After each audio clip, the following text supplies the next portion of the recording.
जैसे ही सुखदेव जी आए तो सुखदेव जी का पूजन होने लगा। तत्रा भवद भगवान व्यास पुत्रो यदृच्छया गामटमानो नपेक्षः अलक्षलिंगो निजलाभ तुष्टो व्रतश्च बालेरवधूत वेशः। आए श्री सुखदेव जी महाराज, उनके चरणों का पूजन हुआ, चरण कमल धोए, आसन पर बिठाया। तत्रा भवद भगवान व्यास पुत्रो, व्यास जी के पुत्र हैं श्री सुखदेव जी महाराज।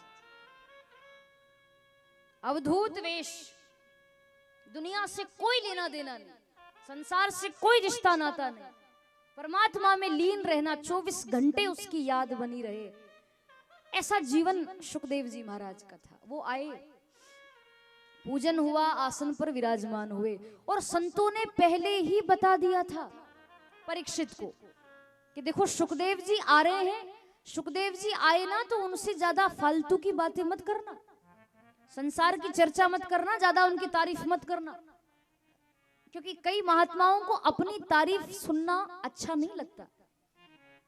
ज्यादा तारीफ करोगे उनकी तो वो उठ करके चलते बनेंगे। जो काम की बात हो वो कहना। तो आसन पर विराजमान हुए श्री सुखदेव जी महाराज और हजारों संत विराजमान हैं और चरणों में परीक्षित जी विराजमान हो गए उनके, और प्रश्न किया कि गुरुदेव अतः पृच्छामि संसिद्धिम योगी नाम परमं गुरु पुरुषस्य यत् कार्य म्रियमाणस्य सर्वथा। आप इतना बता दो कि जल्दी मरने वाले की मुक्ति का उपाय क्या है, जल्दी मरने वाले को क्या करना चाहिए, जल्दी मरने वाले की मुक्ति कैसे होती है, कैसे मुक्त होगा वो व्यक्ति जिसको पता चल जाए कि अब मुझे मरना है। वैसे तो संसार में कोई ऐसा व्यक्ति नहीं है जो दावे के साथ छाती ठोक कर ये कह दे कि मैं इतने साल और जीऊंगा। कह सकता है कोई? और साल की तो बहुत दूर की बात, कोई महीनों के भी नहीं बता सकता कि कितने महीने और जीना है। महीने क्या, कितने दिन, कितने घंटे, कितने मिनट या कितने सेकंड हम जिएंगे, ये कोई नहीं बता सकता। और मुझे पता है कि अब 7 दिन में मैं मर जाऊंगा, 7 दिन के पहले मुझे कोई नहीं मार सकता, 7वें दिन ही मेरी मृत्यु होगी। तो आप इतना बता दो कि जल्दी मरने वाले की मुक्ति का क्या उपाय है, क्या करना चाहिए। तब श्री सुखदेव जी महाराज बड़ी प्यारी बात कहते हैं। उन्होंने कहा कि देखो परीक्षित, जल्दी मरने वाले को तो एक ही काम करना चाहिए। क्या? श्वास श्वास पर कृष्ण भजो, वृथा श्वास मत खोए, क्योंकि ना जाने उस श्वास का आवन हो न हो। जल्दी मरने वाले को तो एक ही काम करना चाहिए, श्वास श्वास पे कृष्ण भजो। जो हम श्वास लेते हैं, जो हम श्वास छोड़ते हैं, हर एक श्वास पर परमात्मा का नाम लेना चाहिए। और एक श्वास भी यदि उसके नाम के बगैर खाली चली जाए ना, कि हमने नाम नहीं लिया और श्वास निकल गई, तो उसका पश्चाताप करो कि ये खाली कैसे चली गई, इसमें मैंने नाम क्यों नहीं लिया। व्यक्ति सोचता है कि मैं जवानी में नहीं भजन करूंगा, मैं बुढ़ापे में भजन करूंगा। तो किसी किसी का तो बुढ़ापा ही नहीं आता, वो जवानी में ही चल बसे। कई लोग ये सोचते हैं कि साहब बचपन में क्या भजन करना। संत महात्मा कहते हैं कि भजन किया करो, और बचपन से ही भजन करने की आदत व्यक्ति में होना चाहिए, तब जाकर के आपकी जवानी, आपका बुढ़ापा दोनों सुधरते हैं। पर आज का व्यक्ति कहता है कि बचपन में क्या भजन करना, जवानी आएगी तो जवानी में भजन करेंगे, अभी तो हमारी खेलने की उम्र है, अभी तो पढ़ाई करना है, अभी तो खेलेंगे कूदेंगे मस्ती मजाक करेंगे, अभी क्या जवानी में भजन करेंगे। जवानी आती है फिर कोई संत कहते हैं कि भैया भजन करो, फिर व्यक्ति कहता है कि अब जवानी में भी कोई भजन होता है क्या, जवानी में भजन नहीं करेंगे, अभी तो हम धन कमाऊंगा, मैं शादी करूंगा, मेरे बच्चे होंगे, जवानी में नहीं, बुढ़ापा आएगा तो बुढ़ापे में भजन करूंगा। बुढ़ापा आता है फिर कोई महात्मा आते हैं फिर कहते हैं कि भैया भजन करो अब तो फिर व्यक्ति कहता है कि अरे अभी थोड़ा नाती पोतों को और खिला लूं, अभी नहीं, बुढ़ापे में नहीं, फिर मैं तो अंतिम समय, जब मेरा अंतिम समय आएगा आखिरी इस वक्त में फिर नाम लूंगा। पर मेरे भाई बहन, जीवन में पाप ही इतने ज्यादा हो जाते हैं हमसे जाने अनजाने में, इतने पाप होते हैं कि वो जब हमारा अंतिम समय आता है ना, जब मृत्यु निकट आती है तो उन पापों का वजन लगता है और पापों के कारण हमारा कंठ अवरुद्ध हो जाता है। मुख से भगवान का नाम मरते समय नहीं निकलता, परिवार वालों का नाम निकलेगा, बच्चों का नाम निकलेगा, पर भगवान का नाम नहीं निकलता। व्यक्ति जो ये सोचता है ना कि आखिरी में भजन करेंगे, वो एक दिन आएगा तब भजन करेंगे, तो ऐसा नहीं है। वो एक दिन आए या ना आए कोई भरोसा थोड़ी है। कहने का तात्पर्य ये है कि चलते फिरते उठते बैठते कुछ भी काम करो, जब याद आ जाए तब नाम ले लो, क्योंकि भजन करने की कोई उम्र नहीं होती, भजन करने का कोई समय नहीं होता, भजन करने के लिए कोई जगह नहीं देखी जाती कि ये जगह नहीं दूसरी जगह पर भजन करूंगा। जब जहां बैठे हो आप, जहां याद आ जाए वहां भजन करने बैठ जाओ, क्या पता कब मृत्यु हो जाए। मौत कोई हमारी रिश्तेदार थोड़ी है कि जो आएगी तो सोचेगी कि नहीं इसको इस जगह पर नहीं मारूं, अच्छी जगह मारूंगी। वो तो जहां जिस समय लिखी है वो तो होकर ही रहेगी। इसीलिए नाम लेते रहो, जीवन का कोई भरोसा नहीं। जल्दी मरने वाले को तो हर एक श्वास पर कन्हैया का नाम, कृष्ण का नाम लेना चाहिए। जिस भगवान को मानते हो उनका नाम लो, भगवान तो सब एक ही है। परीक्षित बोले वो तो ठीक है गुरुदेव, पर मेरा मन स्थिर नहीं रहता, भजन में नहीं लगता। भजन करने बैठता हूं तो संसार याद आता है, परिवार बच्चे पत्नी सब याद आते हैं, इस मन को कैसे लगाऊं भजन में। सुखदेव जी ने कहा कि अपने मन का जो रास्ता है, जिधर वो जा रहा है, उस रास्ते को तुम परमात्मा की तरफ मोड़ दो। अपनी इंद्रियां जो हैं, 5 कर्मे इंद्रियां, 5 ज्ञानेंद्रियां, इन सब का मुख तुम परमात्मा की ओर कर दो। मन कहे ना कि आज मुझे मान लो कुछ सुनने की इच्छा हो रही, अच्छा संगीत सुनने की इच्छा हो रही, तो गाने मत सुनो, भगवान का भजन सुनो, भगवान की कथा सुनो। आंखें कहे कि मुझे कोई सुंदर सा फोटो देखना है, किसी सुंदर सुंदर व्यक्ति को देखना है, सुंदर चीज देखनी है, तो किसी हीरो हीरोइन की फोटो मत देखो और किसी की फोटो मत देखो। संसार में देखना ही है तो परमात्मा का दर्शन करो, मंदिर में जाओ, सांवरिया सेठ का दर्शन करो, कन्हैया का दर्शन करो, श्रीनाथ जी को देखो। देखना है तो भगवान को देखो। जीभ कह रही है कि मुझे कोई बढ़िया सा पदार्थ खाना है, सेवन करना है, रस लेना है, तो जो भी खाओ उसको पहले परमात्मा को भोग लगाओ, उसके बाद में खाओ, तो वो चीज आपको नुकसान नहीं करेगी। भोग लगाने के बाद पाओ तो वो भोजन नहीं, वो फिर भगवान का प्रसाद बन जाता है, उसमें फिर कोई बुराई नहीं। कुछ भी करो, आप कहने का भाव ये है कि परमात्मा से जोड़कर उस कार्य को करोगे तो उसमें बुराई नहीं है। अपने आप मन लगेगा। और ये नहीं सोचना कि हमारा मन नहीं लगता तो हम भजन ही नहीं करें।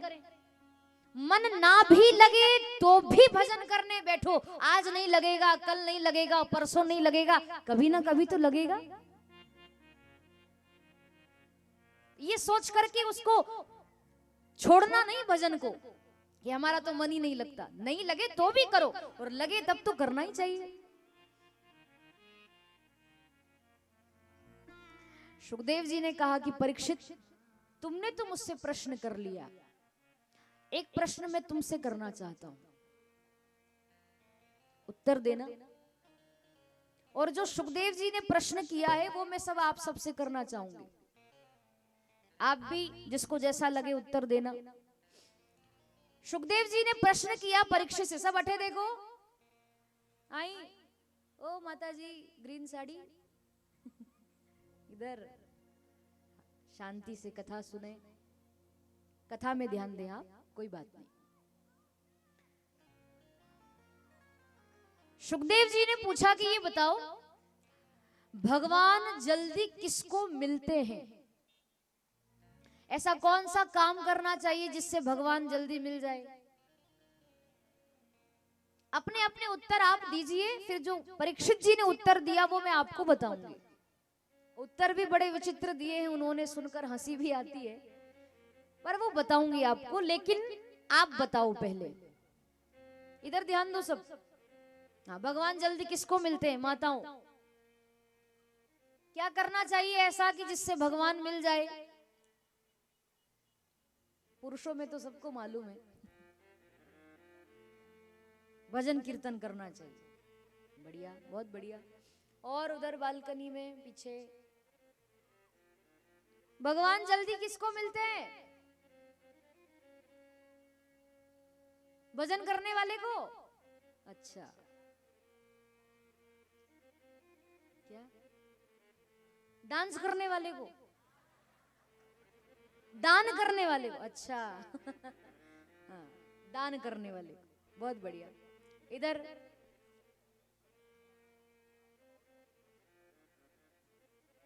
भगवान का स्मरण करने से। वाह वाह वाह, नारायण बाबू जी।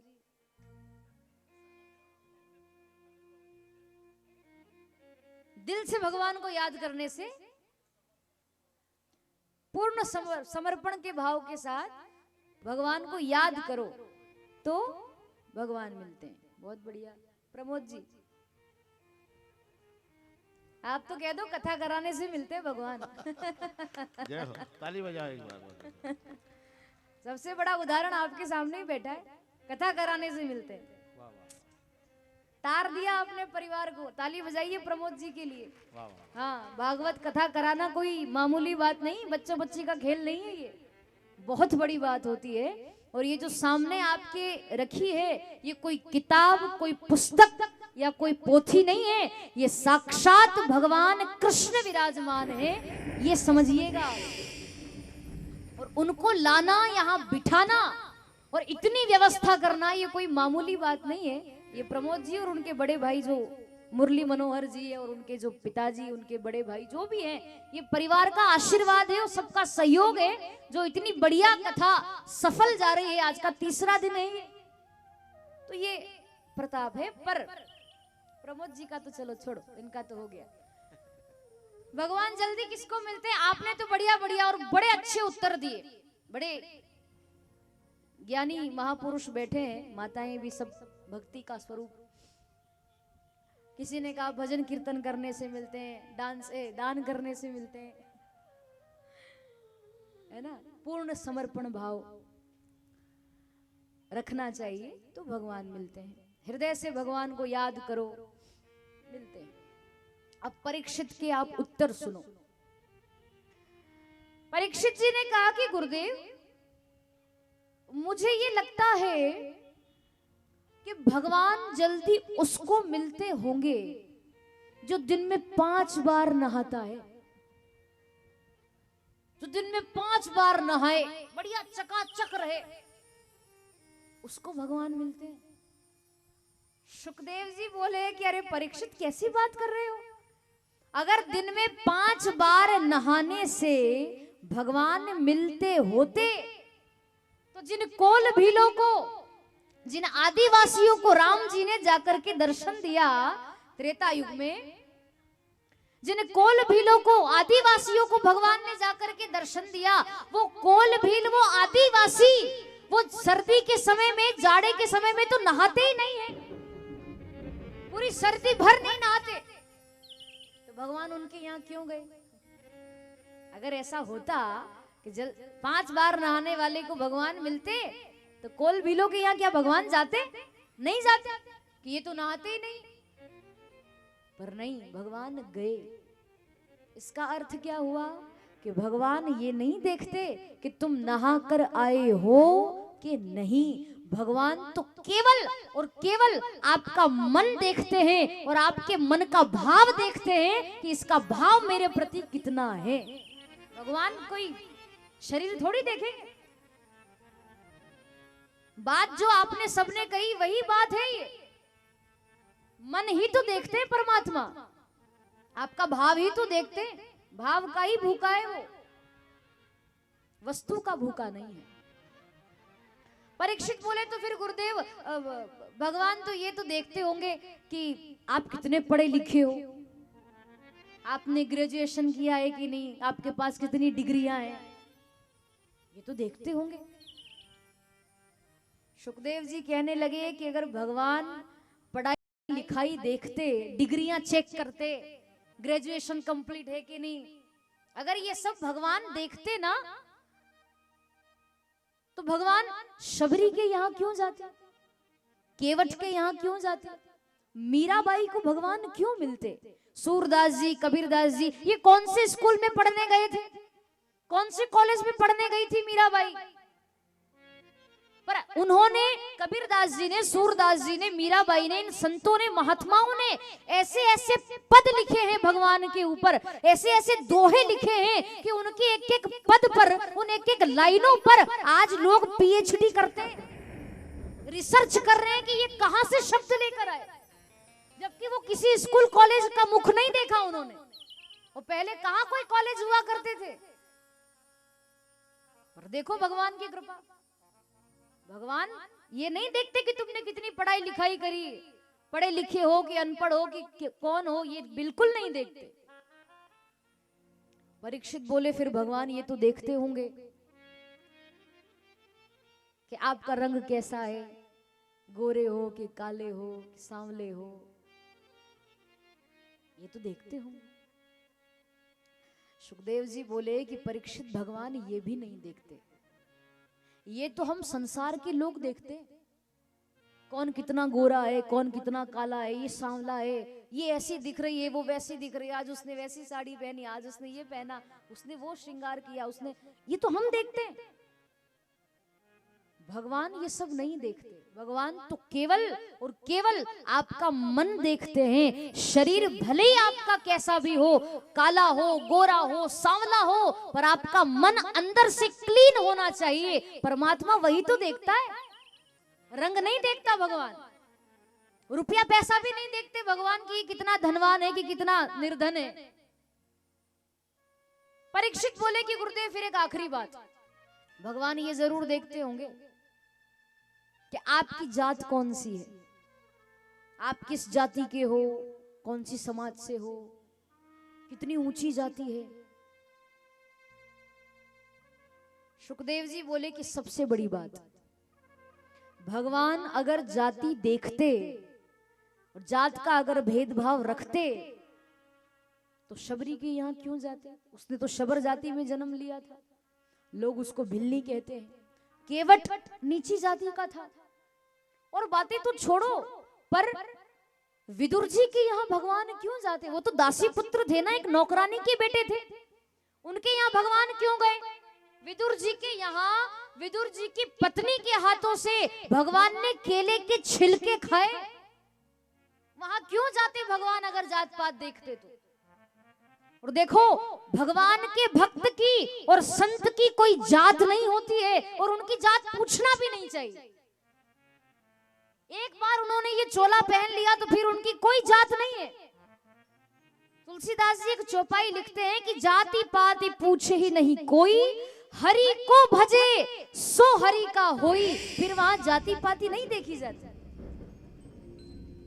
और जो लोग जात पात का भेदभाव रखते हैं, ये तो नीची जाति का है, ये तो उस जाति का है, भगवान कहते हैं कि वो मेरा भक्त कभी हो ही नहीं सकता, उसको मैं कभी स्वीकार नहीं करता जो किसी के साथ भेदभाव रखता है।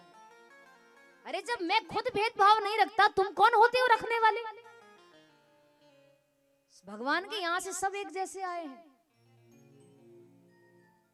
भेदभाव नहीं करना, भगवान नहीं करते। विदुर जी के यहां भगवान क्यों जाते? तो परीक्षित ने पूछा कि ये विदुर जी कौन है और इनके यहां भगवान कैसे गए? वो कथा आप मुझे सुनाइए। संक्षिप्त में मैं आपको बताऊं, क्योंकि कथा तो बहुत बड़ी है। विदुर जी दासी के पुत्र थे और जिस समय कौरव पांडवों को जलाने का षड्यंत्र रच रहे थे, कौरव पांडवों को मारने का षड्यंत्र रच रहे थे, उनको जलाने का षड्यंत्र रचा जा रहा था, तब विदुर जी दुर्योधन के यहां मंत्री पद पर थे। विदुर जी को पता चला कि सारे कौरव पांडवों पर अत्याचार कर रहे हैं, पांडव कुछ बोलते नहीं हैं, तो ये इनको हल्के में ले रहे हैं, कमजोर समझ रहे हैं, अच्छी बात नहीं है, कोई कुछ बोलता नहीं है, मुझे तो बोलना चाहिए। तो विदुर जी गए धृतराष्ट्र के पास, धृतराष्ट्र को समझाया जब दुर्योधन महल में नहीं था तब, कि देखो तुम्हारा जो बेटा है ना दुर्योधन, वो तुम्हारे घर में कलंक पैदा हुआ है, वो खुद तो मरेगा ही मरेगा, तुमको भी मरवाएगा। ये तुम पांडवों पर अत्याचार करते हो, उनको लाक्षागृह में जलाने का षड्यंत्र रचा जा रहा है, ये अच्छी बात थोड़ी। पांडव तुम्हारे भी तो बेटे के समान है, तुम्हारे परिवार के हैं, उनको कैसे मार सकते हो तुम? तुम्हारे बेटे को समझाते क्यों नहीं?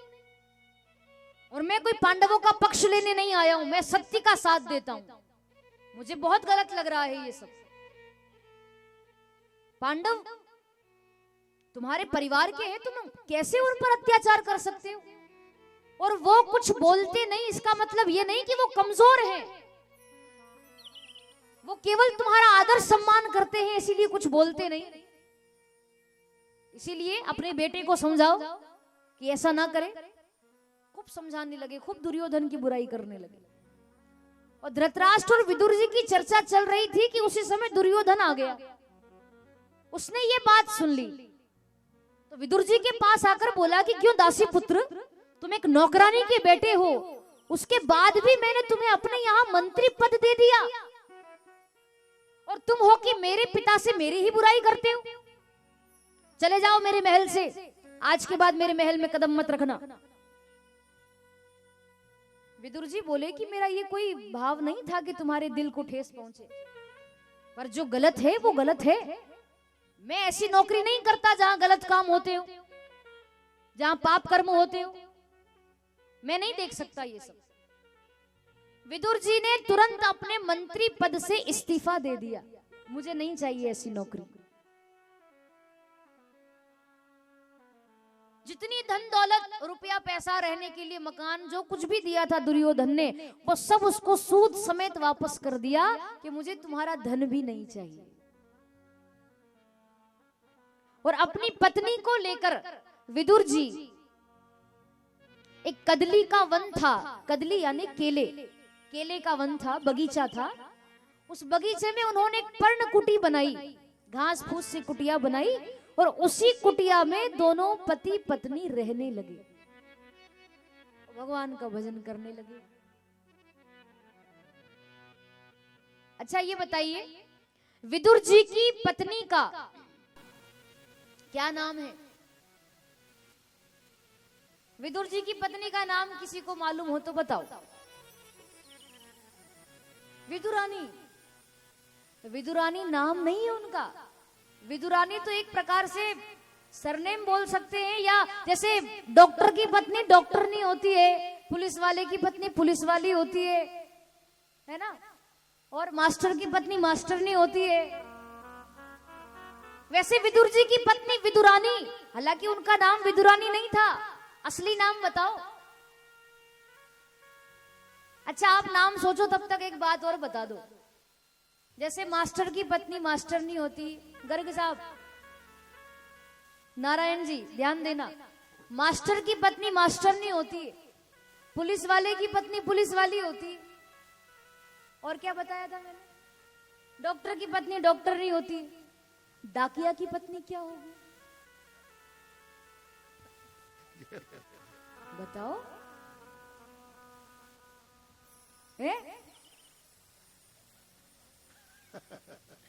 डॉक्टर, वो डाकिया की पत्नी क्या होगी? डाकनी अरे राम। हाँ बताइए साहब, विदुर जी की पत्नी का नाम? पारसंभी। अच्छा हाँ, देखो जहां तक मैंने, आपने देखो सर्च किया आपने गूगल पे और फिर बताया, चीटिंग करी, वो गलत नाम बताया। हाँ नाम सही नहीं, विदुर जी की पत्नी का नाम है देवी सुलभा। हाँ क्या नाम है, इधर बताया बहनों ने, सुलभा। हाँ ताली बजाइए इनके लिए, माताएं आगे निकल गई। विदुर जी की पत्नी का नाम है देवी सुलभा, सुलभा नाम था। विदुरानी तो उनको ऐसे ही कहते थे, विदुर जी की पत्नी थी तो सुलभा नाम था। दोनों पति पत्नी भगवान का खूब भजन करते। मैंने संतों के मुख से ऐसा सुना है कि 12 वर्ष तक अगर कोई व्यक्ति ओम नमो भगवते वासुदेवाय इस महामंत्र का यदि जाप करता है नियम से, तो 12 वर्ष के अंदर अंदर 12 वर्षों में एक ना एक दिन वो परमात्मा किसी ना किसी रूप में आपको दर्शन जरूर देता है। ये मैंने ऐसा सुना है, क्योंकि बाकी सब मंत्र हैं, पर ओम नमो भगवते वासुदेवाय ये महामंत्र है। इसका कोई 12 वर्ष तक जाप करे नियम से, भगवान दर्शन देते हैं। और अगर किसी की भक्ति ज्यादा ही तीव्र हो तो कभी कभी भगवान 12 महीनों में भी दर्शन दे देते हैं, है ना। भगवान को तो 1 सेकंड नहीं लगता दर्शन देने में, 12 घंटे लग जाएंगे, 12 मिनट 12 सेकंड, पर बस उतनी भक्ति होनी चाहिए। विशेष तो 12 वर्षों का है। तो 12 वर्ष तक विदुर जी की पत्नी और विदुर जी ने भगवान का भजन किया और इसी मंत्र का जाप किया। कौन सा था? ओम नमो भगवते वासुदेवाय, महामंत्र का जाप 12 वर्ष तक किया। 12वां साल जब चल रहा था भजन का, तब एक दिन सूचना मिली, पूरी हस्तिनापुर आज दुल्हन की तरह सज रही है। बंधनवार बन रहे हैं, तोरण द्वार सज रहे हैं, संगीत की मधुर ध्वनि बजने लगी। जहां देखो वहां लोग पुष्प लेकर के खड़े हैं। पूरी हस्तिनापुर सजने लगी आज। अब विदुर जी का मंत्री पद तो रहा नहीं।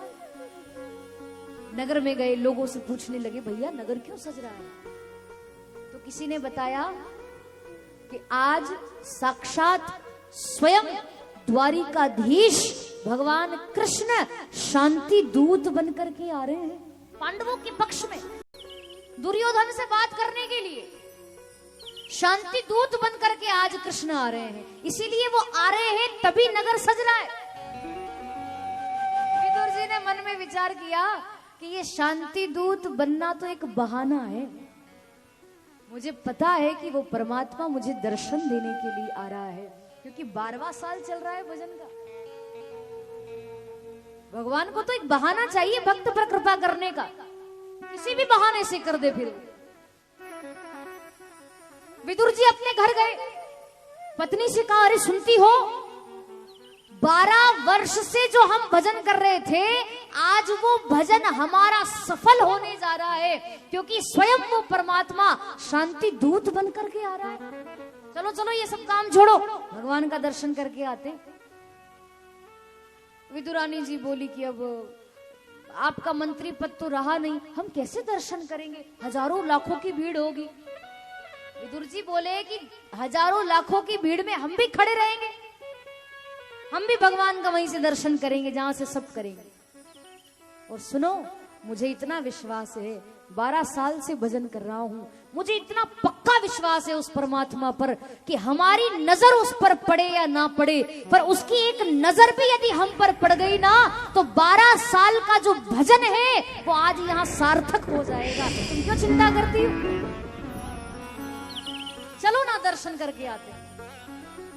सब काम छोड़कर दोनों पति पत्नी, हजारों लाखों की संख्या में लोग खड़े उसी भीड़ में खड़े हो गए हाथ जोड़कर। अब कन्हैया आता होगा, अब वो कृष्ण आता होगा। इंतजार में नेत्र सजल हो रहे हैं, आंखें भर आई, अब आ जाए कन्हैया, अब आ जाए। हजारों लाखों लोग फूल माला लेकर खड़े हैं, पुष्प लेकर खड़े हैं, भगवान आएंगे तो स्वागत करेंगे। स्त्रियां कोई भवन की अटारी पर चढ़ गई, कोई छत पर चढ़ गई, फूलों की वर्षा करेंगे। जैसे ही कई सारे रथ आए, पहले तो बहुत सारे रथ आए, भगवान के मंत्री महामंत्री और सब अपने अपने रथ में बैठकर आए। और फिर सबके बाद में एक सुंदर सा रथ आया, पूरा सोने का रथ था, वो स्वर्ण का, हीरे मोती मणि लगे हुए थे, उसमें चमक रहा था पूरा।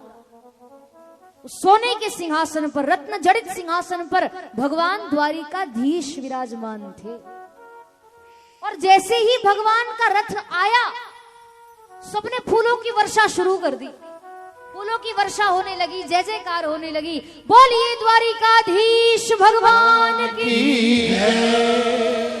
भगवान आए, सब प्रणाम करने लगे, फूलों की वर्षा होने लगी, माला अर्पण होने लगी भगवान को।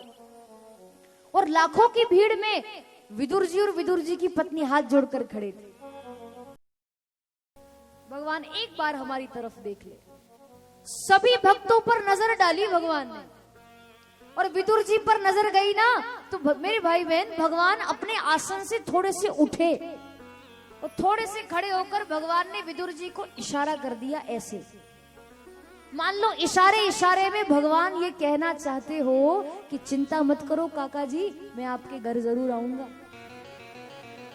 भक्त और भगवान की बात होने लगी। भक्त कह रहा है इधर से कि प्रभु यहां तक आए हो तो मेरे घर भी पधार जाना, और भगवान ने भी इशारे में कह दिया कि चिंता मत करो, मैं तुम्हारे घर जरूर आऊंगा। किसी को पता नहीं चला क्या बात हुई। दुर्योधन के यहाँ भगवान आए, बड़ा स्वागत सत्कार, उसने तो अपनी कपट नीति से भगवान को बुलाया था। खूब समझाने लगे भगवान। इधर विदुर जी ने अपनी पत्नी से कहा कि तुम जाओ घर, कुटिया को सजाओ, कन्हैया का कोई भरोसा नहीं वो कब आ जाए, मैं सभा सुन करके आता हूं, तुम जाओ घर। विदुरानी जी घर चली गई। विदुर जी उस सभा में सबसे पीछे बैठे। भगवान ने समझाया दुर्योधन को कि देखो, नाम भले ही तुम्हारा दुर्योधन हो, पर मैंने तुम्हें आज तक दुर्योधन नहीं कहा, और ना ही मैं तुम्हें दुर्योधन मानता हूं। तुम दुनिया की नजर में दुर्योधन हो, पर मेरी नजर में तो तुम सुयोधन हो।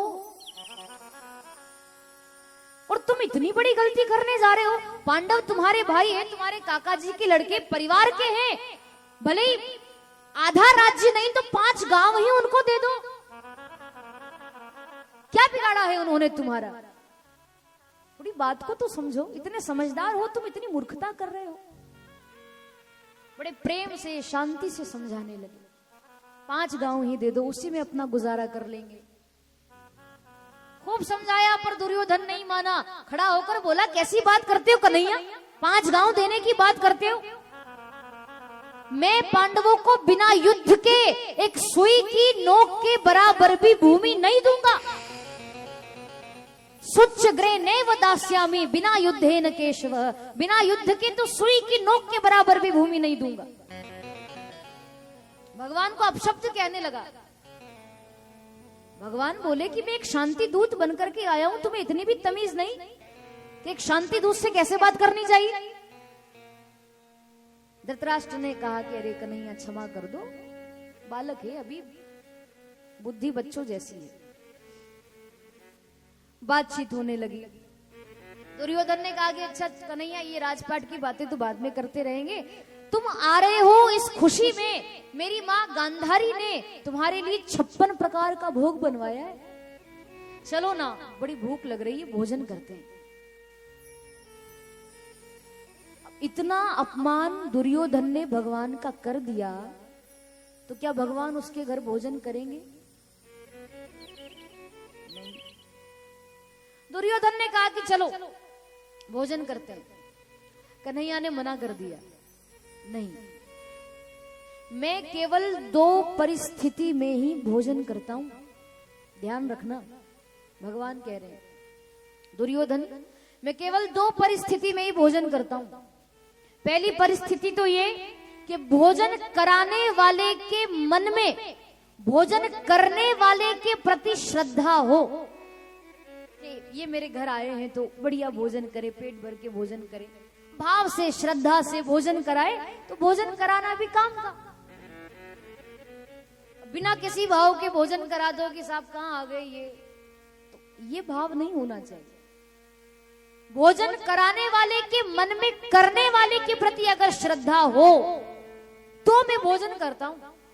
और दूसरा, अगर भोजन करने वाला भूख से पीड़ित हो, यानी मुझे अगर ज्यादा ही भूख लगी हो, तो फिर मैं कहीं भी भोजन कर लेता हूं। मैं फिर ये नहीं देखता कि ये कौन है, क्या है, कैसा है, मैं भोजन कर लेता हूं। तो देखो, दोनों परिस्थितियों में मैं भोजन करता हूं, और ये दोनों ही परिस्थितियां यहां नहीं बन रही। कैसे कि ना तो तुम्हारे मन में मेरे प्रति कोई श्रद्धा मुझे दिखाई दी, तुम्हारे मन में मेरे प्रति कोई भाव नहीं, और मेरे पेट में तुम्हारे भोजन के लिए कोई भूख भी नहीं है। और तुम्हारे यहाँ क्या भोजन करना?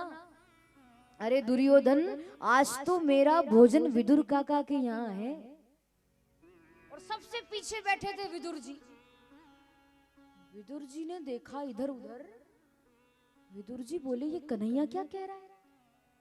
मैंने कब कहा इसको कि तू मेरे घर भोजन करने आना? ये तो भोजन का कह रहा है। अब इसने कहा है मतलब ये जरूर आएगा। तुरंत विदुर जी उठ करके भागे, बाजार गए, कहीं से माखन लिया, कहीं से मिश्री ली, कहीं से लड्डू लिए, कहीं से काजू बादाम। अरे भगवान आ रहे, क्या पता वो कब आ जाए। भगवान के लिए सामग्रियां लेने लगे, और इधर दुर्योधन हंसी मजाक करने लगा विदुर जी की। अच्छा कन्हैया, किसके यहाँ भोजन है तुम्हारा? भगवान बोले विदुर काका के। दुर्योधन कहने लगा कि उसके खुद के खाने के ठिकाने नहीं है, वो तुमको क्या खिलाएगा? भगवान बोले कि जब उन्होंने निमंत्रण दिया है तो कुछ ना कुछ तो खिलाएंगे, तुम्हें उससे क्या लेना देना। भगवान उठ करके चलते बने, वहां से उठ करके गए और भगवान विदुर जी के यहां आए। जिस समय विदुर जी की कुटिया में भगवान आए, उस समय कहते हैं कि विदुर रानी जी अपने घर में स्नान कर रही थी, नहा रही थी। आए भगवान तो भगवान ने अपनी चरण पादुका कुटिया के बाहर ही उतार दी। दरवाजा खटखटाने लगे, ओ काकी जी दरवाजा खोलो। अरे मैं आपका भतीजा कृष्ण आया हूं, दरवाजा खोलो। दरवाजा खोलिए काकी जी। दरवाजा खटखटाने लगे। उस समय विदुरानी जी स्नान कर रही थी, नहा रही थी घर में, और जोर जोर से भगवान दरवाजा खटखटा रहे, दरवाजा खोलो काकी जी, मैं कृष्ण आया हूं। अरे मैं कन्हैया, अरे मैं आ गया, दरवाजा खोलिए। विदुरानी जी ने आवाज लगाई, अरे कौन है, इतना क्यों चिल्लाते हो भैया, रुको ना थोड़ी देर, कौन हो तुम? तो वो बोले उधर से कि अरे मैं कृष्ण हूं, अरे मैं कन्हैया हूं, मैं गेट पर खड़ा हूं, दरवाजा खोलो।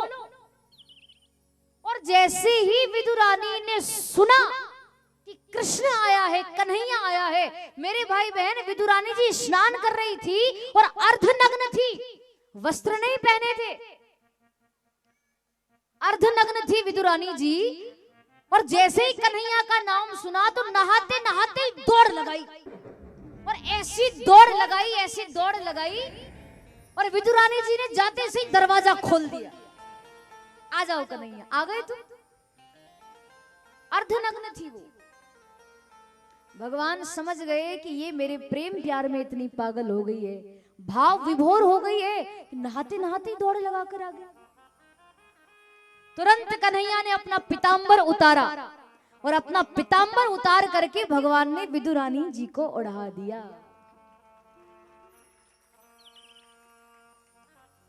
विदुरानी जी बोली, कन्हैया बाहर क्यों खड़ा है, अंदर आना, आजा अंदर। भगवान अंदर आए। कुटिया में खड़े थे तो विदुरानी जी बोली, अच्छा रुक जा, मैं कुछ आसन लाती हूँ बिछाने के लिए। तो पहले तो एक पाटला बिछाया, पाटला लगाया। पाटला तो सब समझते ही होंगे। पाटला लगाया, उसके ऊपर आसन बिछाया।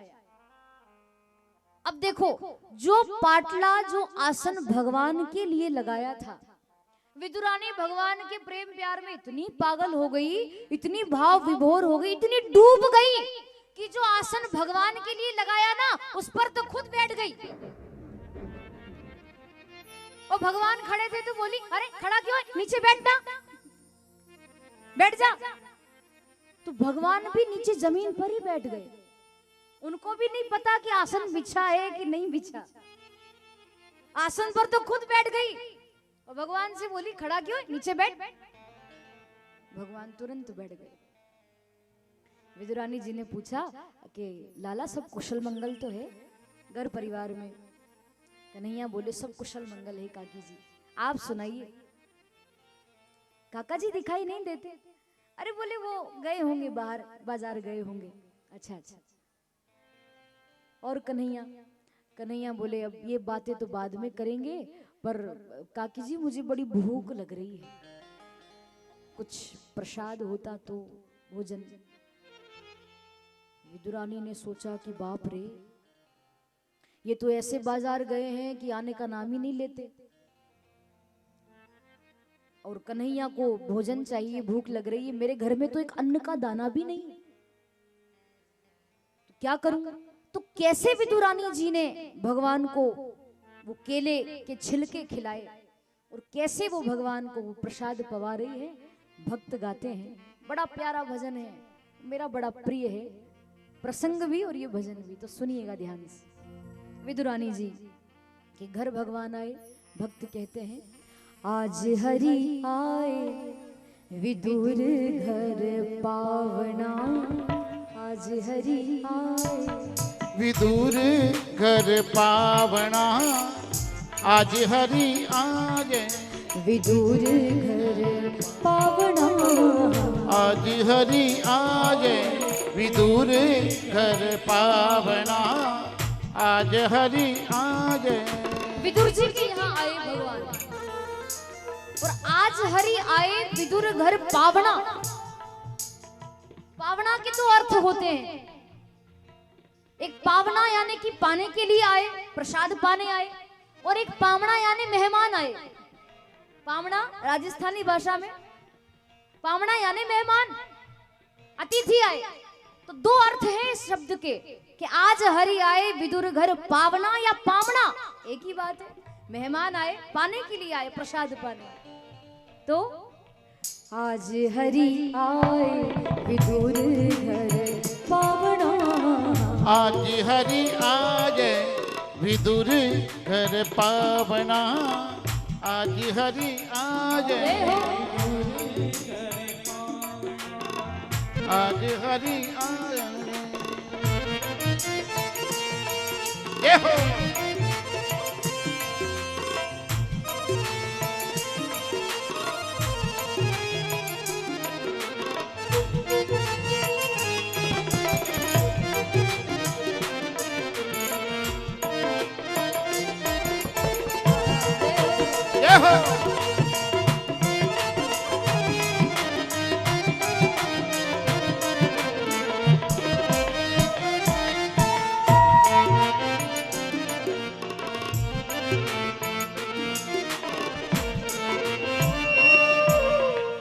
और भगवान आए तब विदुर जी घर पर नहीं थे।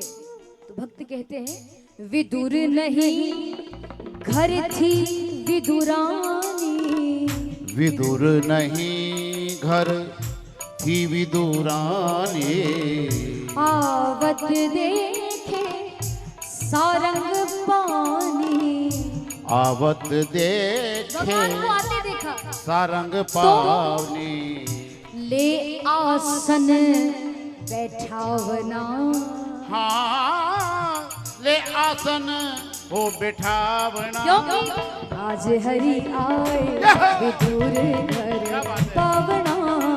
आज हरि आज विदुर घर हो पावना। आज हरि आज। ताली बजाकर आप भी गाएं भाव से, जय हो।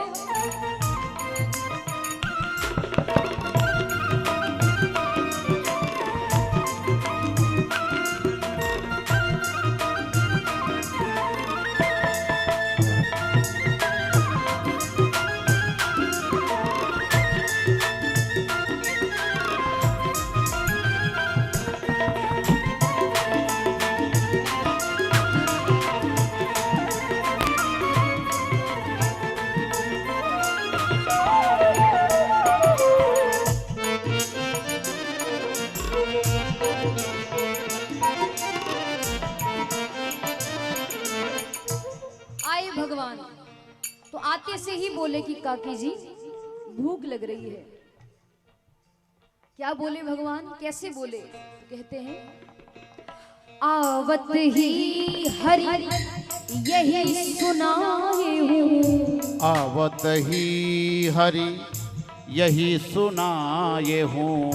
काकी जी हमें भूख सताए हूँ, ओ काकी जी हमें भूख सताए हूँ।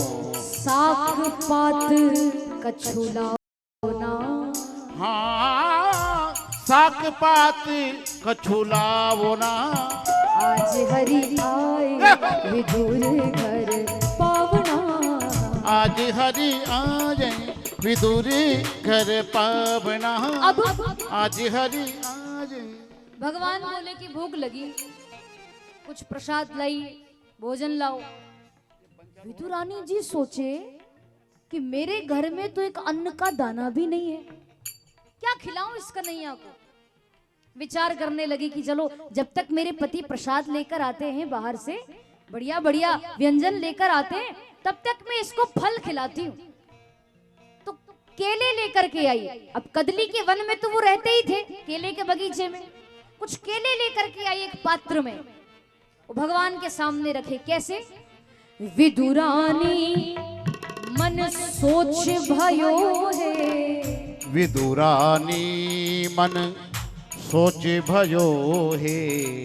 घर में आज कछु नाही रयो है। वो घर में आज क्या लाई? कछु नाही रयो है। फिर कदली फल ले आवना। हाँ कदली फल ले आवना। आज हरि आए विदुर घर पावना। आज हरि आए विदुर घर पावना। आज हरि आए।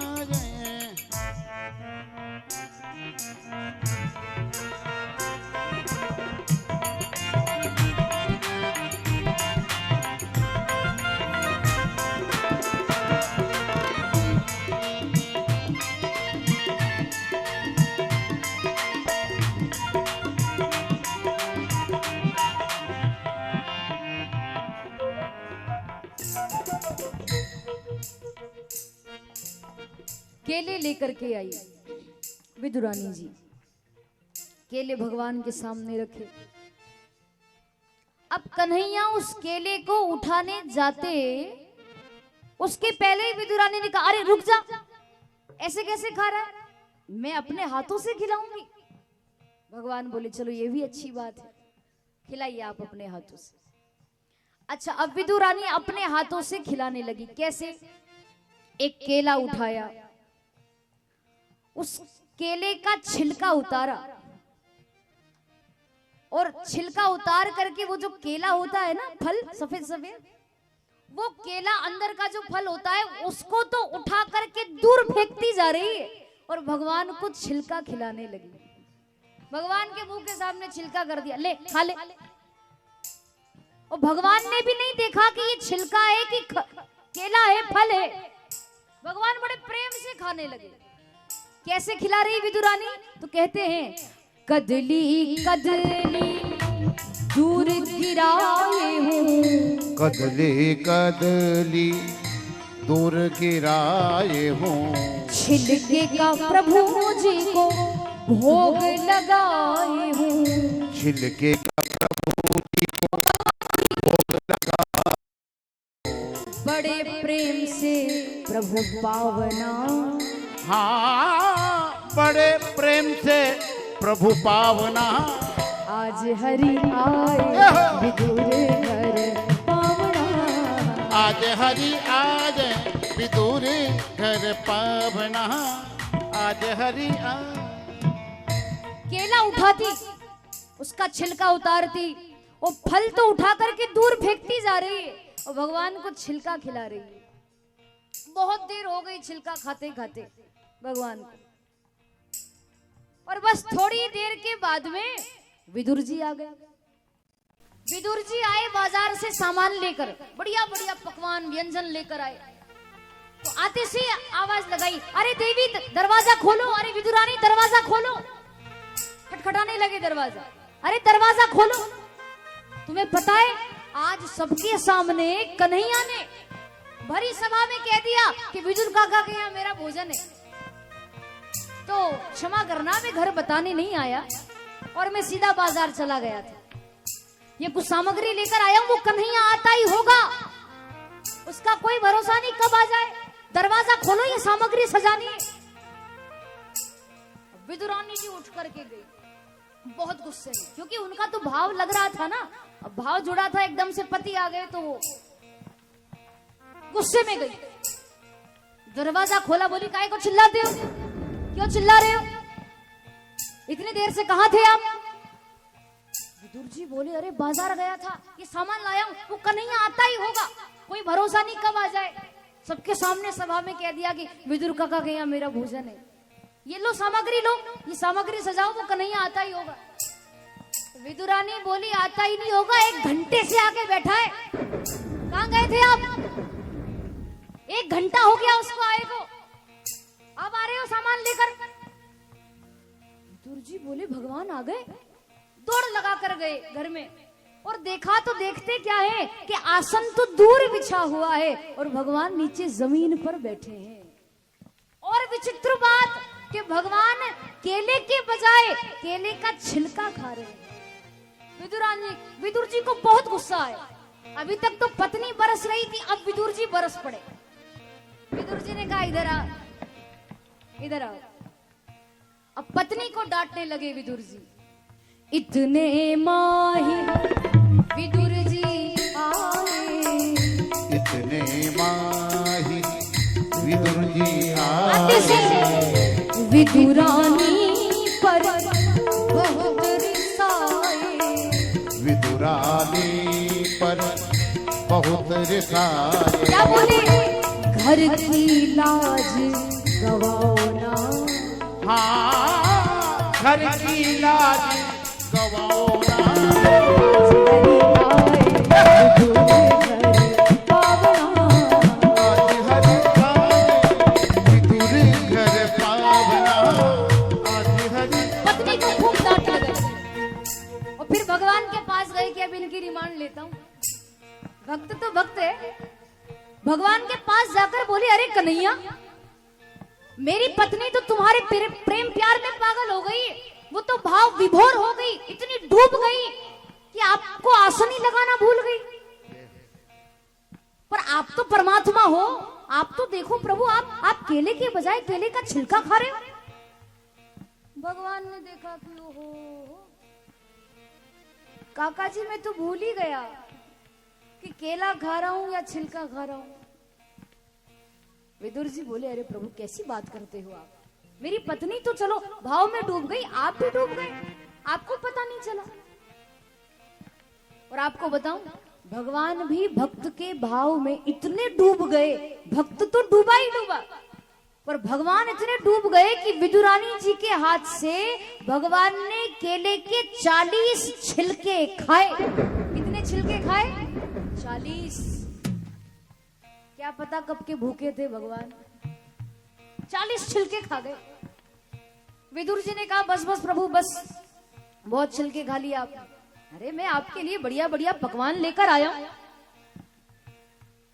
तो जो माखन मिश्री जो लड्डू लेकर के आए थे ना, अपनी झोली में हाथ डाला और एक मावे का लड्डू निकाला उसमें से, और वो लड्डू भगवान को अपने हाथों से विदुर जी खिलाने लगे। प्रभु अब बस इसको खाइए, मैं आपके लिए बाजार से लेकर आया हूं, ये खाओ प्रभु आप। तो एक निवाला, मात्र एक निवाला विदुर जी के हाथ से भगवान ने लिया उस लड्डू का, और तुरंत कन्हैया ने विदुर जी का हाथ पकड़ लिया।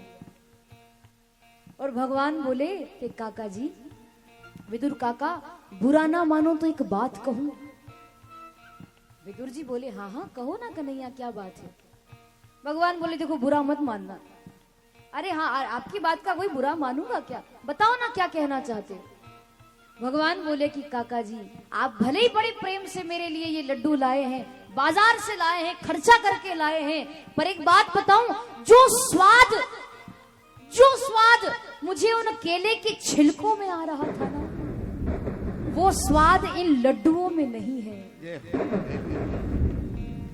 आप मेरे लिए लाए हो, मुझे स्वीकार है, मैंने पाया भी है, और जो स्वाद मुझे उन केले के छिलकों में आ रहा था वो इन लड्डुओं में नहीं है, क्योंकि मैं आपके भोजन का भूखा थोड़ी हूं, मैं तो आपके भाव का भूखा हूं।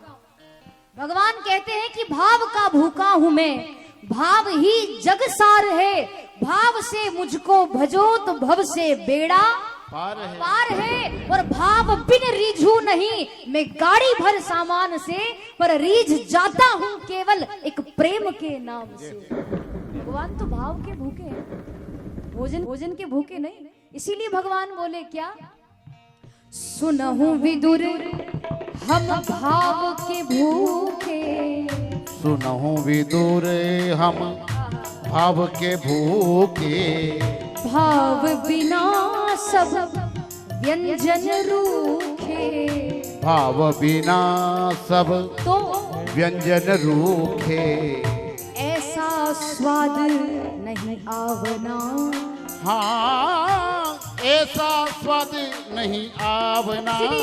आज हरि आए विदुर घर पावना, आज हरि आए विदुर घर पावना, आज हरि आए विदुर घर पावना, आज हरि आए।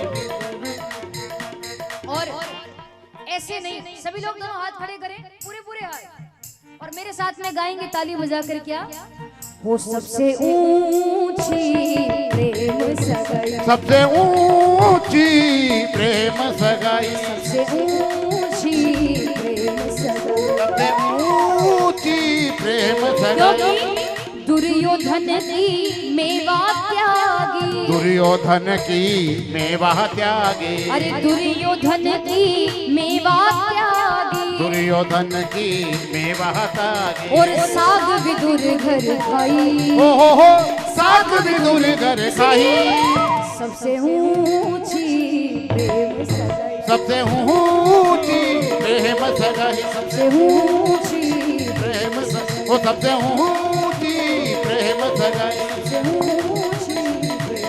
वो सबसे ऊंची प्रेम सगाई। बोलिए भक्त और भगवान की जय। तो ऐसे भगवान के भक्त विदुर जी हुए हैं। अगर भगवान जाति पाति देखते तो उनके घर क्यों जाते?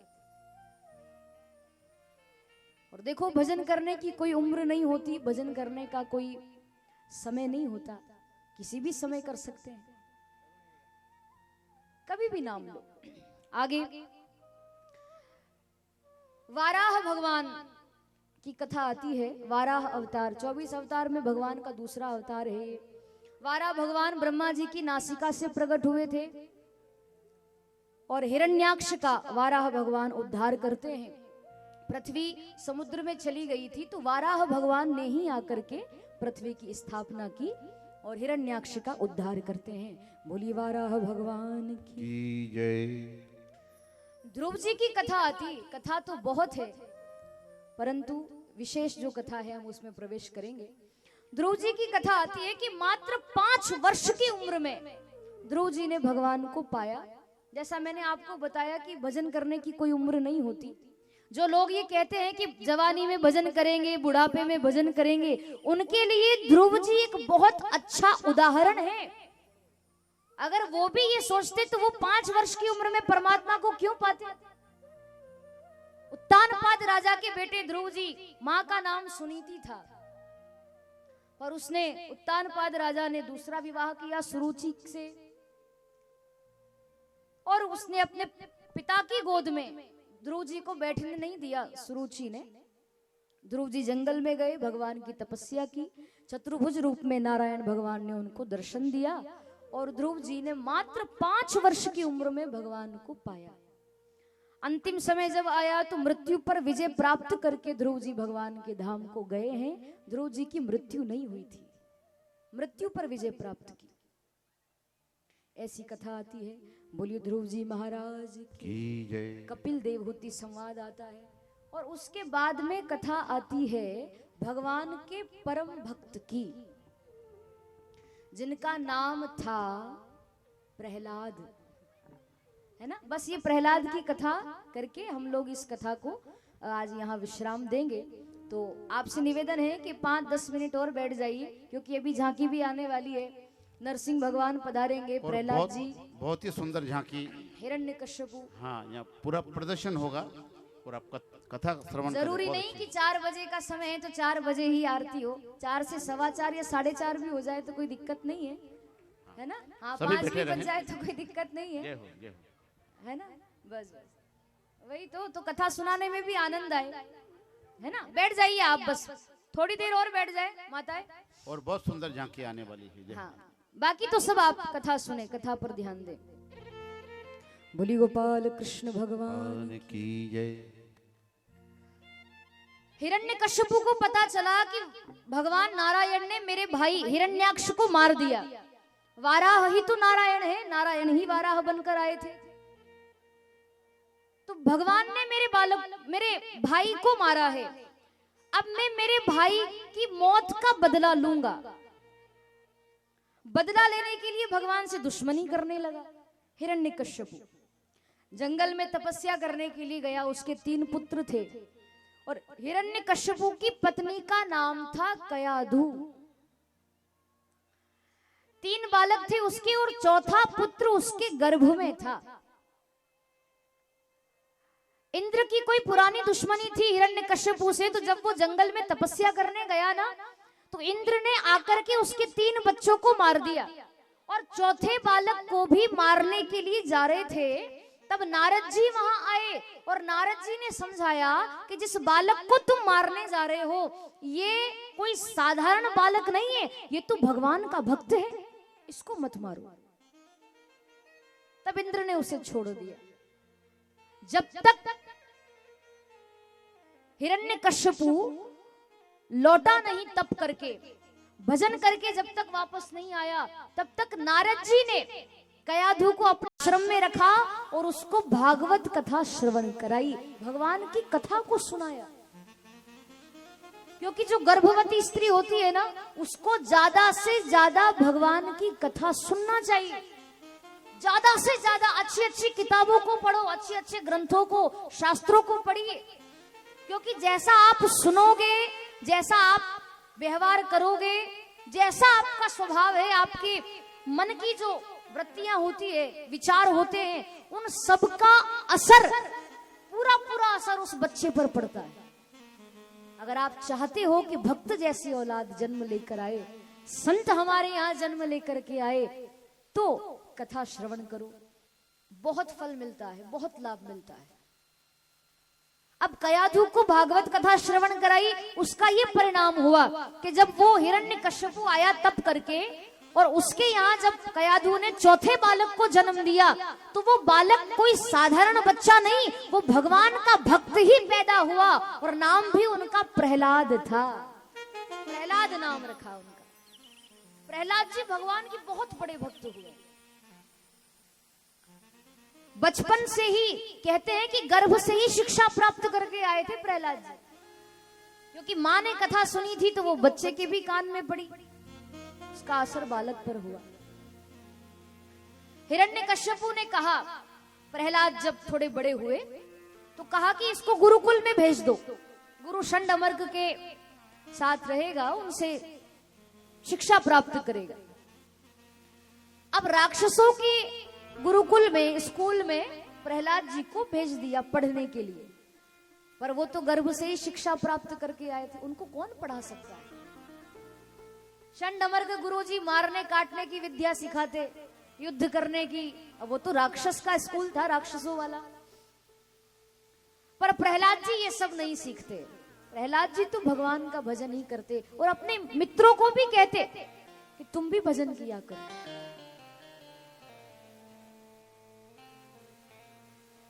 प्रहलाद को बुलाया हिरण्यकश्यपु ने सभा में। प्रहलाद से कहा कि बेटा तुमने क्या शिक्षा प्राप्त की, गुरुकुल में क्या शिक्षा प्राप्त करके आए हो, मुझे बताओ। गोद में बिठा लिया अपने बालक को, बताओ बेटा। तो प्रहलाद जी कहने लगे कि पिताजी मैंने गुरुकुल में शिक्षा प्राप्त नहीं की, मैं तो गर्भ से ही, माँ के गर्भ से ही शिक्षा प्राप्त करके आया हूं, मुझे गुरुजी ने कुछ नहीं सिखाया, मैं तो गर्भ से शिक्षा प्राप्त करके आया हूं। मैं तो यही जानता हूं कि नारायण के चरणों में भक्ति करने के सिवा दूसरा कोई उपाय नहीं है इस संसार सागर से पार जाने का। अगर कोई जीव, कोई मनुष्य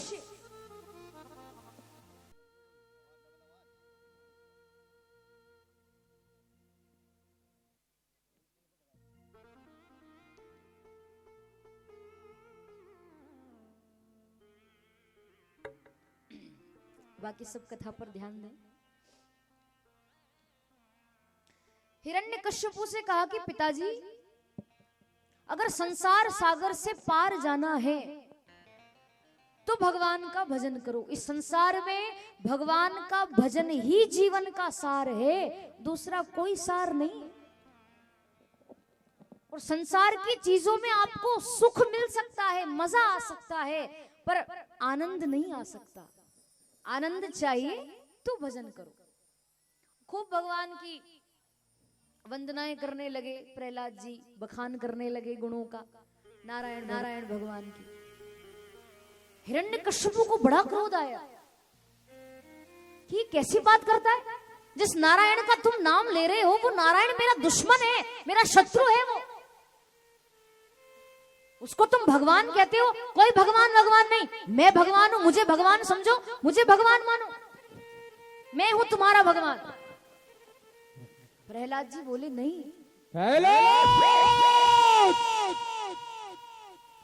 ये हिरण्यकश्यप आ रहा है, डरना मत, कोई अकेला नहीं। मैं क्या सुन रहा हूँ? नारायण? कौन नारायण?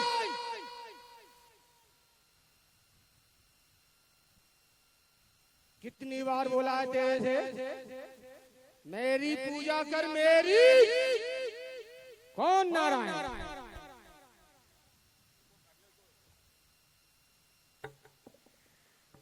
बार बार समझाया कि कोई नारायण नहीं है, भगवान मैं हूं, मेरी पूजा करो, मुझे भगवान मानो। और प्रहलाद जी वो तो एक ही बात कहते थे, नवधा भक्ति बताई अपने पिता को कि आप कैसी बात कर रहे हैं पिताजी, नारायण के चरणों में 9 प्रकार की भक्ति की जाती है और भगवान उन 9 प्रकार की भक्ति से प्रसन्न होते हैं। कौन कौन सी है वो 9 प्रकार की भक्ति?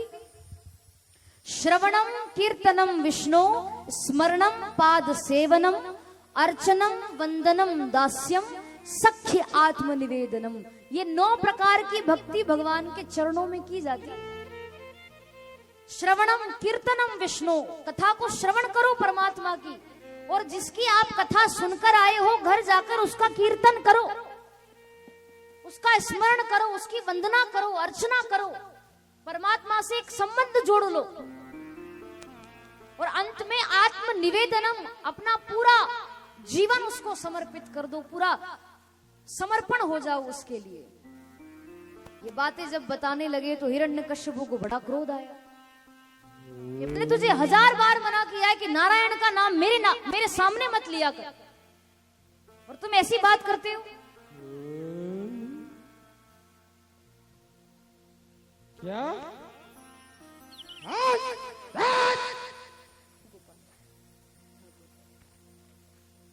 नारायण नारायण, कौन नारायण? जल्दी करो। मैं हूं नारायण, मैं ही विष्णु, मैं ही ब्रह्मा, मैं ही शिव हूं।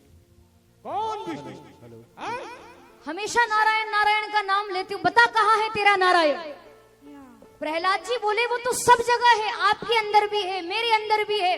हमारे अंदर बोलने की शक्ति, खाने की शक्ति, चलने की शक्ति, बात करने की शक्ति सब भगवान ही तो देते। हिरण्यकश्यपु बोला कि तेरा परमात्मा जब सब जगह है तो क्या इस खंबे में भी तेरा भगवान है? तो प्रहलाद जी ने पूरे विश्वास के साथ में कहा कि हाँ, इस खंबे में भी मेरा परमात्मा विराजमान है। क्या इस खंबे में भी तेरा विष्णु है? इस खंबे में? तब हिरण्यकश्यपु ने अपनी तलवार निकाली और जो प्रहार किया खंबे में, तो नरसिंह भगवान खंबा चीर करके प्रकट हो गए। बोलिए नरसिंह भगवान की जय। नरसिंह भगवान प्रकट हो गए, दोनों में युद्ध होने लगा।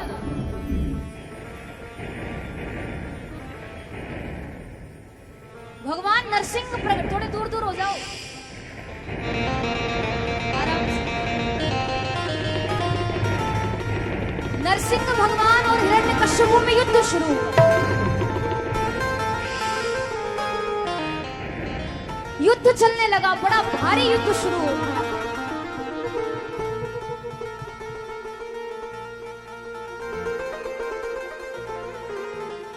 दोनों में भीषण युद्ध होने लगा। ताली बजाइए।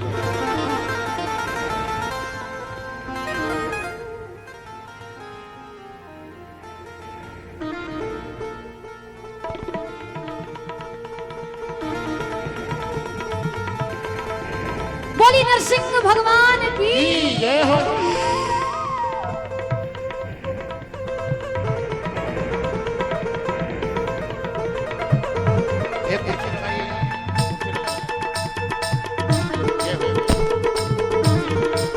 भगवान में युद्ध होने लगा। नरसिंह भगवान हिरण्यकश्यपु दोनों युद्ध करने लगे। युद्ध होते होते सुबह से शाम हो गई, संध्या का समय हुआ, गोधूली बेला आई और तुरंत नरसिंह भगवान ने हिरण्यकश्यपु को अपनी गोद में उठा लिया, अपनी गोद में उठाया और उसको अपनी जंघाओं पर लेटाया। भगवान हिरण्यकश्यपु को अपनी जंघाओं पर लेटाया और भगवान उसको मारने ही वाले थे कि वो हिरण्यकश्यपु बोला कि तुम मुझे नहीं मार सकते। अब कथा पर ध्यान देना थोड़ा। हिरण्यकश्यपु बोला कि तुम मुझे नहीं मार सकते क्योंकि मैंने ब्रह्मा जी से वरदान मांगा था कि ना तो मैं दिन में मरूं ना मैं रात में मरूं। भगवान बोले कि तू देख, ना तो अभी दिन है ना अभी रात है, अभी तो शाम का समय, संध्या का समय है, बीच का समय, इसीलिए मैं तुझे मारूंगा। हिरण्यकश्यपु बोला फिर भी तुम मुझे नहीं मार सकते, मैंने ब्रह्मा जी से वरदान मांगा था कि ना तो मैं घर के भीतर मरूं ना घर के बाहर मरूं। भगवान बोले कि ना तो तू घर के अंदर है ना घर के बाहर है, इन दोनों के बीच मैं तुझे दहलीज पर लेकर के बैठा हूं, इसीलिए मैं तुझे मारूंगा। हिरण्यकश्यपु बोला फिर भी तुम मुझे नहीं मार सकते, मैंने ब्रह्मा जी से वरदान मांगा था कि ना तो मैं आकाश में मरूं ना मैं पाताल में मरूं।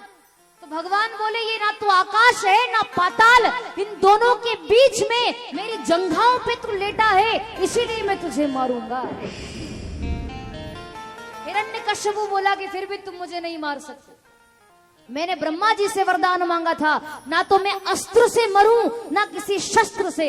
भगवान बोले मेरे हाथ में देख, तुझे कोई अस्त्र शस्त्र दिखाई दे रहे? नरसिंह भगवान दोनों हाथ खड़े करके बताओ, थोड़े और हाथ खड़े करो, हाँ ऐसे। मेरे हाथ में देख, कोई अस्त्र शस्त्र दिखाई दे रहा है? कोई अस्त्र शस्त्र नहीं, ये जो मेरे बड़े बड़े नाखून हैं, इन नाखूनों से मैं तुझे मारूंगा। और नाखून तो कोई अस्त्र शस्त्र होते नहीं। हिरण्यकश्यपु बोला फिर भी तुम मुझे नहीं मार सकते। मैंने ब्रह्मा जी से वरदान मांगा था कि ना तो मैं नर से मरूं ना मैं पशु से मरूं। भगवान बोले तू मेरी तरफ देख, मैं तुझे नर दिखाई दे रहा हूं या पशु दिखाई दे रहा हूं? कौन हूं मैं? तो हिरण्यकश्यपु बोला कि ना तो आप नर हो ना ही आप पशु हो, आप तो नरसिंह हो। भगवान बोले इसीलिए मैं तुझे बोले नरसिंह भगवान की जय। हिरण्यकश्यपु बोला कि फिर भी तुम मुझे नहीं मार सकते। मैंने ब्रह्मा जी से वरदान मांगा था कि ब्रह्मा जी के बनाए हुए ये जो 12 महीने हैं, इन 12 महीनों में से किसी भी महीने में मैं ना मरूं। भगवान बोले कि मुझे पता थी ये बात कि तूने ब्रह्मा जी से ये वरदान मांगा है, इसीलिए तो मैंने तेरे लिए 13वां महीना बनाया है, जिसको अधिक मास पुरुषोत्तम मास कहते हैं। आज से 13वां महीना प्रारंभ हुआ, 12 महीने तो पूर्ण हो गए, आज से 13वां महीना प्रारंभ हुआ है, इसीलिए मैं तुझे मारूंगा। हिरण्यकश्यपु कहने लगा फिर भी तुम मुझे नहीं मार सकते। मैंने ब्रह्मा जी से वरदान मांगा था, ब्रह्मा जी की बनाई हुई किसी भी वस्तु से, ब्रह्मा जी के बनाए हुए किसी भी प्राणी से मैं ना मरूं। भगवान बोले अरे भले आदमी, ब्रह्मा क्या मुझे बनाएगा? मैंने ही ब्रह्मा को बनाया है, ब्रह्मा ने मुझे नहीं बनाया, मैं हूं ब्रह्मा को बनाने वाला। हिरण्यकश्यपु बोला तुम हो कौन? भगवान बोले मैं वही तुम्हारा शत्रु नारायण हूं, मैं ही तो नारायण हूं। और हिरण्यकश्यपु को ये बात पता चली तो भयभीत हो गया। भगवान ने जरा सी भी देर नहीं लगाई, तुरंत अपने बड़े बड़े नाखूनों से हिरण्यकश्यपु के पेट को चीर दिया। उसके शरीर की जो आंतड़ियां थी पेट की, वो सब बाहर निकाल करके भगवान ने अपने गले में धारण कर ली और हिरण्यकश्यपु का भगवान उद्धार करते। माताएं कोई भी आगे नहीं आए, माताएं वहीं रहो, अभी अभी आगे मत आओ। और अभी खाली करिए, हाँ बच्चों को भी दूर रखिए। ये रास्ता खाली करिए, उधर से हिरण्यकश्यपु का नरसिंह भगवान उद्धार करते हैं। बोलिए नरसिंह भगवान की जय। रास्ता खाली करिए, भगवान जाएंगे इधर से। हाँ जल्दी जल्दी।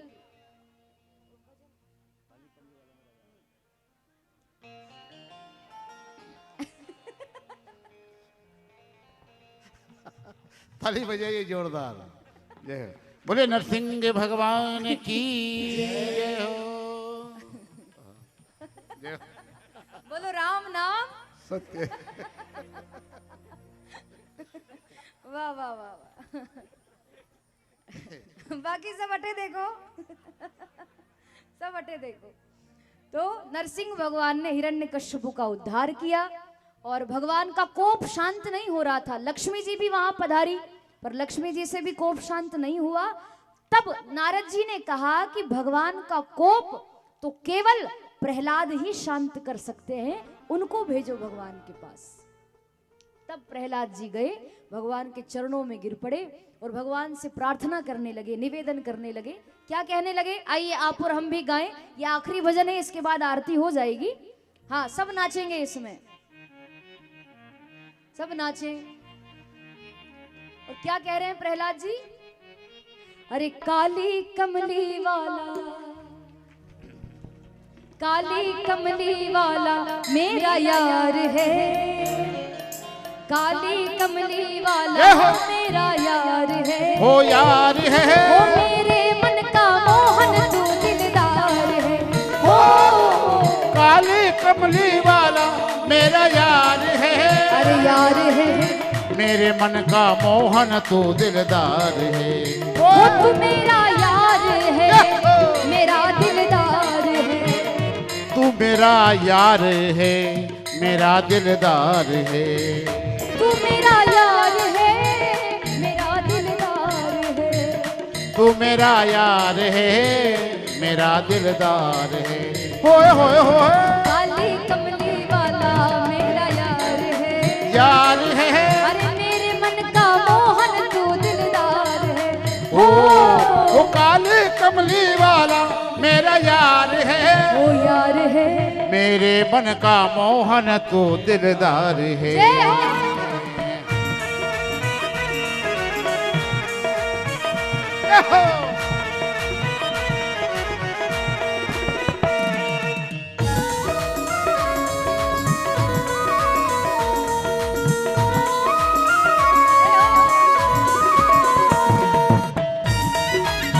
जय हो।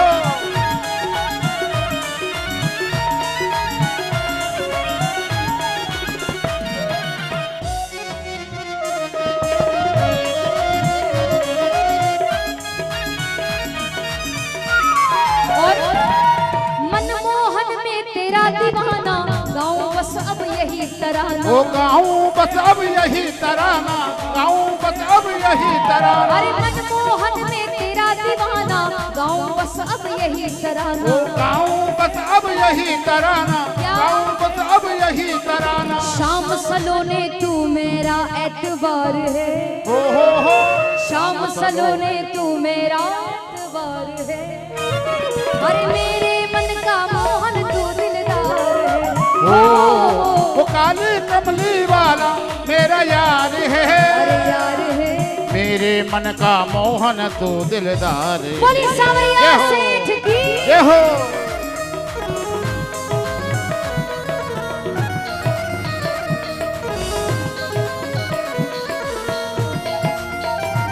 श्री हरि।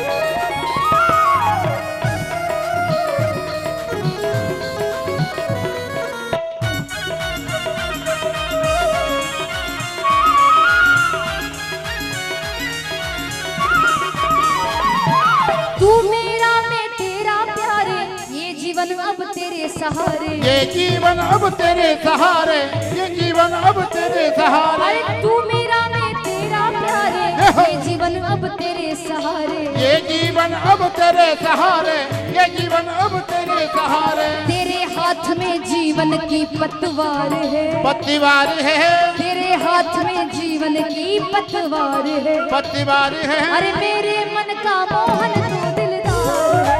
ओ काली कमली वाला मेरा यार है, यार है। मेरे मन का मोहन तो दिलदार है।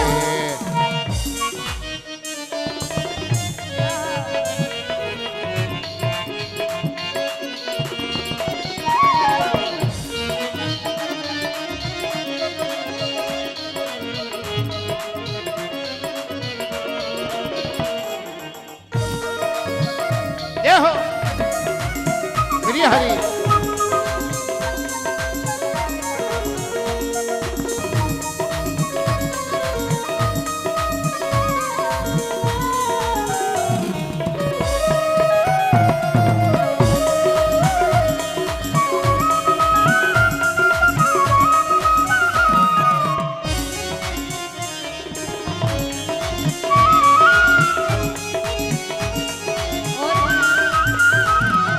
पागल प्रीत की एक ही आशा, दर्द दिल दर्शन का प्यासा। वो दर्द दिल दर्शन की आशा, दर्द दिल दर्शन का प्यासा। पागल प्रीत की एक ही आशा, दर्द दिल दर्शन का प्यासा। दर्द दिल दर्शन का प्यासा, दर्द दिल दर्शन का प्यासा। तेरे हर वादे पे मुझे एतबार है, एतबार है, तेरे हर वादे पे मुझे एतबार है। एतबार है। मेरे मन का मोहन तू दिलदार है।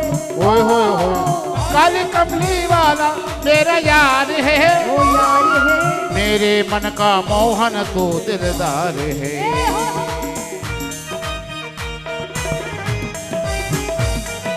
क्या बात है।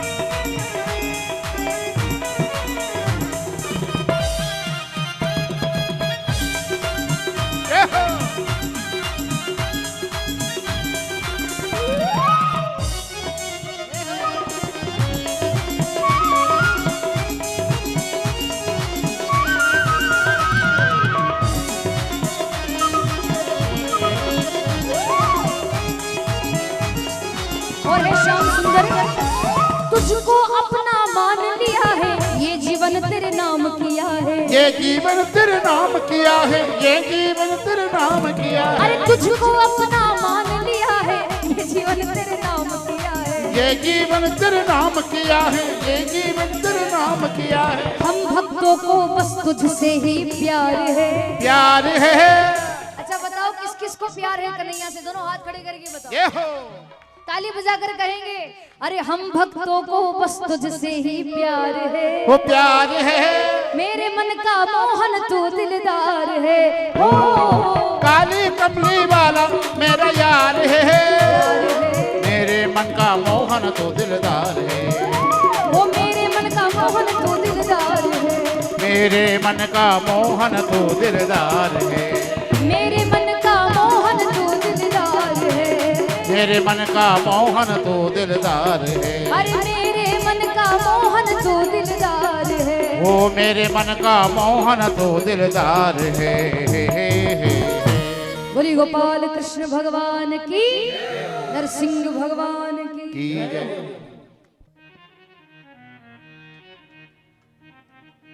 बोले बांके बिहारी लाल की जय। श्यामा तेरी आरती, कन्हैया तेरी आरती, सारा संसार करेगा कर जोर के। श्यामा तेरी आरती, कन्हैया तेरी आरती, सारा संसार करेगा कर जोर। श्यामा तेरी आरती, कन्हैया तेरी आरती, सारा संसार करेगा कर जोर के। हो श्यामा तेरी आरती, कन्हैया तेरी आरती, सारा संसार करेगा कर जोर के। सिर पर सोहना मुकुट विराजे, सिर पर सोना मुकुट विराजे, गले में जंती माला साजे। गले में जंती माला साजे, और फूलन के हार करेगा कर जोर के। हो श्यामा तेरी आरती, कन्हैया तेरी आरती, सारा संसार करेगा कर जोड़ के। ओ श्यामा तेरी आरती, कन्हैया तेरी आरती, सारा संसार करेगा कर जोर के।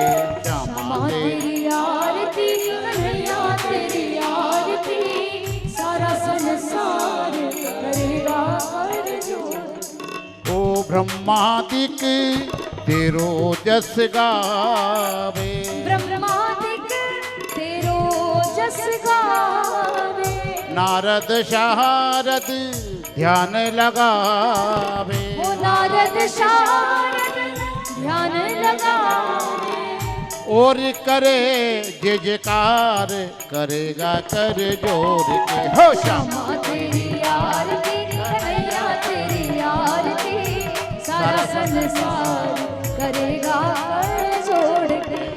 मैं हूँ दीनन दुखिया भारी, मैं हूँ दीनन दुखिया भारी, आया हूँ प्रभु शरण तिहारे।